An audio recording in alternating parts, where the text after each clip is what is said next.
दोस्तों नमस्कार, मैं एडवोकेट अरविंद। राह की सफलता में आज हम बात करें जैसा अन्न वैसा मन, अर्थात ऐसी विचारधारा का अन्न आप ग्रहण करेंगे वैसे ही आपकी विचारधारा बन जाएगी। इस पर मैं आपको एक कहावत सुनाता हूँ। एक बाबा जी थे, वृद्ध हो गए थे, भीख मांगते थे घूम घूम के। अक्सर अगल बगल गांव में मांगते मांगते अब लोगों ने उनको देना कम कर दिया, तो सोचे क्यों ना दूर निकल जाएं किसी नए गांव में जिसमें लोग नहीं जानते हैं, तो भिक्षा मिल जाएगी। तो वो काफ़ी दूर चले, एक जंगल पड़ा, जंगल के उस पार गांव था, वहां गए तो काफ़ी उनको भिक्षा मिल गई। अब वो लेके तो चलने लगे, लेकिन वृद्ध आदमी धीरे धीरे चलते थे, बैठ जाते थे, चलते थे, बैठ जाते थे। और जंगल में आते थे, उनको रात हो गई। लग को याद करने की, है प्रभु किसी तरह मेरी जान बचा लो, जानवर मार डालेगा, खा जाए, मैं कहाँ जाऊँ। भगवान ने उनकी सुन ली। कुछ दूर उनको जंगल में एक झोपड़ी दिखाई दी जिसमें रोशनी आ रही थी। सोचे कोई तो होगा जरूर। तो गए तो वहाँ एक लालटेन टंगी हुई थी झोपड़ी में। आवाज़ दिए, एक लंबा चौड़ा आदमी हट्टा कट्टा निकला। बोला, हाँ बाबा जी, बेटा मुझे रात को किसी तरह शरण दे दो, सुबह मैं चला जाऊँगा।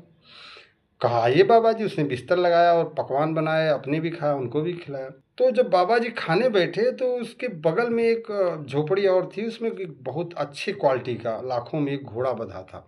बाबा जी अपने समय के पक्के घुड़सवार थे। घोड़ा देखे तो उनकी नज़र बिगड़ गई।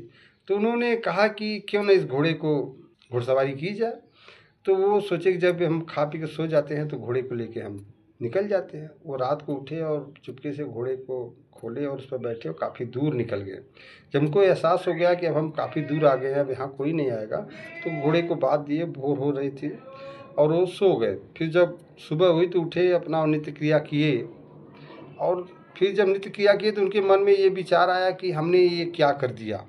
जो व्यक्ति मुझे इतना अच्छा शरण दिया, सारी व्यवस्था दी, मैं उसके साथ ये गद्दारी कर रहा हूँ। तो बाबा जी फिर घोड़े को लिए और उसके पास आया और उससे माफ़ी मांगी। बोला, बाबा जी जब आपने माफ़ी मांग ही लिया है तो फिर अब कोई महत्व नहीं रह गया, आप, मैं कुछ नहीं कहता हूँ। तो उन बाबा जी को एक शक तो था मन में। बोले, बेटा ये बताओ कि तुम इस जंगल में करते क्या हो।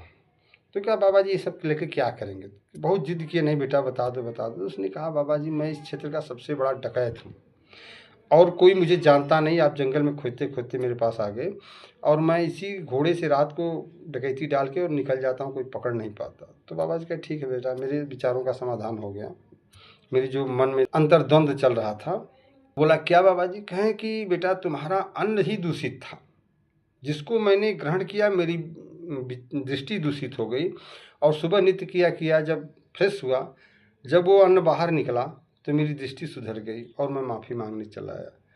तो ये है अन्न जैसा अन्न वैसा मन पर मेरी एक कहावत। आपको अगर अच्छा लगा हो तो उस पर आप कमेंट दे सकते हैं, वैसे अपनी नज़रिए को भी बता सकते हैं। नमस्कार।